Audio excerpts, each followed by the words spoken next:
여전히 상위권에 위치하고 있으며 경기력도 좋은 편입니다. 다만 이번 경기로 인해 다음 경기에 체력 부담이 늘어났을 가능성도 있습니다. 스티시아고이 28득점을 올렸고 중앙의 코르네루크 엠비가 19득점을 올렸습니다. 아웃사이드 히터 라인도 두 자릿수 득점을 올렸지만 다소 아쉬운 득점 지원이었습니다. 서브 범실이 잦았고 그로 인해 공격으로 가져온 흐름을 내어주는 결과가 자주 발생했습니다. 공격력은 미국과 견주어도 부족하지 않은 상태이기에 이번 경기도 공격력으로 승부를 볼 가능성이 큽니다.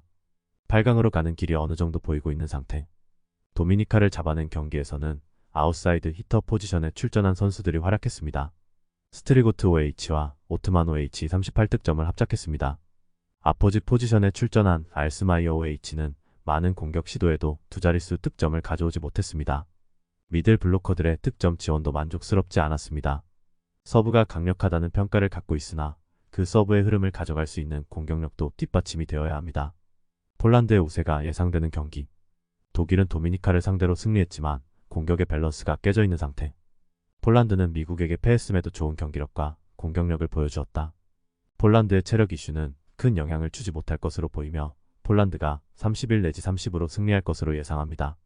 캐나다에 패하며 불가리아와 같은 2승을 기록 중입니다. 네이션스리그 도전팀으로 분류됐기에 5팀 중 최하위를 차지하면 챌린저리그로 추락하는데 한 해 만에 다시 강등될 수도 있습니다. 때문에 남은 3경기에서 최소 1승이 필요합니다. 네덜란드가 난적이긴 하지만 비슷한 팀 컬러기에 이 경기를 타겟으로 삼을 가능성이 높다. 밀로스와 파브리스 등 큰 공격이 되는 선수들이 집중력 있게 경기에 임할 것입니다.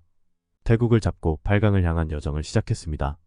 첫 주차에는 접전을 가져가고도 패하는 경기가 많았는데 하위권 팀들을 착실히 잡아내고 승점을 쌓았습니다.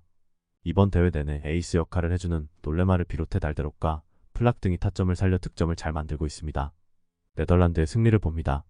크로아티아는 지난해 챌린저스 리그를 우승하고 네이션스 리그로 올라왔습니다. 그러나 아시아 팀들을 제외한 팀들과의 경기에서는 전력 격차를 크게 느끼고 있습니다. 밀로스가 후위에서 공격을 터뜨릴 수 있지만 바엔스와 로이스 등 네덜란드의 장신 블로킹 벽에 고전할 것입니다. 최종 주차에서 대회를 1위로 마치려 하고 있습니다. 주전 세터인 조딘 폴터와 아웃사이드 히터인 조던 라슨 등 핵심 자원이 둘이나 빠졌음에도 전혀 공백이 느껴지지 않았습니다. 2주차부터 합류한 조던 톰슨은 전위와 후위를 가리지 않고 상대 수비 코트를 폭격했고 미카 행콕 세터의 볼 배급도 안정적입니다. 어떤 팀에도 밀리지 않는 중앙도 있습니다. 한국전 승리로 대회 2승에 성공했습니다. 그러나 한국이 네이션스리그 핵심팀으로 강등과 상관없기에 내년에도 네이션스리그에서 뛰기 위해서는 더 많은 승리가 필요합니다. 크로아티아, 도미니카, 캐나다 등과 잔류 경쟁 중인데 최소한 팀을 제쳐야 합니다. 강서브는 아니지만 리시브 라인이 받기 어려운 서브를 구사하는 요다노바를 비롯해 전위에서 확실하게 득점하는 마리노바를 앞세워 대여 사냥을 노립니다. 미국의 승리를 봅니다. 불가리아가 한국을 잡고 대회 2승을 따내긴 했지만 미국과는 전력차가 큽니다. 특히 주 공격수들이 180 초반의 불가리아로서는 미국의 장신 블로킹벽을 뚫어내기 어렵습니다. 전 포지션에서 확실하게 우위를 가져갈 미국이 쉽게 1승을 챙길 것입니다. 최종 주차에 드디어 감독이 원하는 로스터를 꾸렸습니다. 아나 크리스티나가 빠지긴 했지만 가비가 돌아왔고 로사 마리아와 프리실라 등 추측 공격수들이 모두 포함됐습니다. 미국과 폴란드 등과 더불어 이번 대회에서 강력한 우승 후보. 에고누가 빠진 이태리나 추팅이 빠진 중국보다는 안정적인 전력입니다. 크로아티아의 추격을 뿌리치고 셧아웃 승리를 거뒀습니다. 그로 인해 다음 해에도 네이션스리그 출전이 유력해졌다. 대회 내내 주포 역할을 하는 알렉사 그레이가 20득점을 터뜨리며 팀 공격을 이끌었고 화이트와 마글리오 등 미들 블로커 듀오가 나란히 블로킹 득점을 3개 이상 기록했습니다. 높이에서는 충분히 경쟁력을 보이고 있습니다. 브라질의 승리를 봅니다. 캐나다는 이번 대회 최고의 미들 블로커 중 하나인 마글리오가 대회 내내 안정적으로 중앙에서 상대 공격을 저지 중입니다. 그러나 페르난다 세터의 빠른 토스를 받아 공격에 임할 가비와 로사 마리아의 타점 높은 공격 시도에 고전할 것입니다. 브라질은 캐나다의 서브를 안정적으로 받아낼 수비 라인도 건재합니다. 독일전을 패하며 8위인의 진입이 어려워졌습니다. 남은 3경기를 모두 승리하며 다른 팀들의 결과를 살펴야 하는 상황입니다. 지네이리와 알리자베스 등 팀을 이끄는 자매의 활약은 대회 내내 이어지고 있지만 달레니스 세터가 기복을 보이는 데다 수비 라인이 너무 부진합니다. 리시브 성공률에서 대회 최하위 수준에 처져 있는 리베로진의 분전이 필요한 상황입니다. 3주차 경기를 홈에서 나서기에 1승을 기대했습니다. 폴란드와 중국 등 우승권 팀들과의 경기에서는 실력차가 크기에 첫 경기인 불가리아전에 전력을 다했는데 한 세트를 따는데 끝이며 이번 대회도 전패가 점차 유력해지고 있습니다. 2주차의 부상으로 빠졌던 주전 세터 김다인이 돌아와 위력적인 서브와 안정적인 볼 배급을 했고 김다인이 18득점을 터뜨렸지만 다른 선수들의 지원이 아쉬웠습니다. 도미니카의 승리를 봅니다.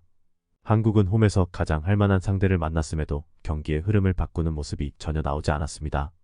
좋은 운동 능력으로 타점을 살린 김다은 정도를 빼면 공격 득점이 되지 않았고 정우영을 비롯한 중앙의 득점도 없었습니다. 엘리자베스와 용카이라 쌍포를 앞세울 도미니카의 경기 내내 끌려다닐 것입니다. 홈에서 열린 첫 경기에서 네덜란드에 패했습니다. 1세트에 먼저 20점 고지를 밟은 것을 비롯해 안정적인 킥오픈 득점을 앞세워 선전했지만 경기 마무리가 좋지 않았습니다. 차추원과 아차라폰 등이 공격 득점을 만들긴 했지만 팀 서브 득점과 블로킹 득점이 한 점도 없었기에 추격을 할 수 없었다. 대회 내내 높이의 열세로 인해 고전 중입니다. 이번 대회에서 유력한 우승 후보 폴란드와 미국, 브라질과 더불어 4강을 형성할 것으로 보입니다. 보스코비치가 돌아온 세르비아도 있긴 하지만 튀르키에도 밀릴 이유는 없습니다. 바르가스가 빠졌다 해도 20득점 이상이 가능한 카라쿠르트가 있고 에다와 기네슈는 세계 최고의 중앙 자원입니다. 유럽 최고의 세터인 웨즈바이도 건재합니다. 튀르키예의 승리를 봅니다. 태국의 홈이긴 하지만 태국은 이번 대회 내내 높이가 좋은 유럽 팀들 상대로 전혀 힘을 쓰지 못했습니다. 귀네슈와 에다가 중앙에 나설 튀르키예의 블로킹 벽 상대로도 고전할 것입니다. 아이딘과 사인 등 카라쿠르트를 지원할 선수들도 있는 튀르키예가 승리할 것입니다.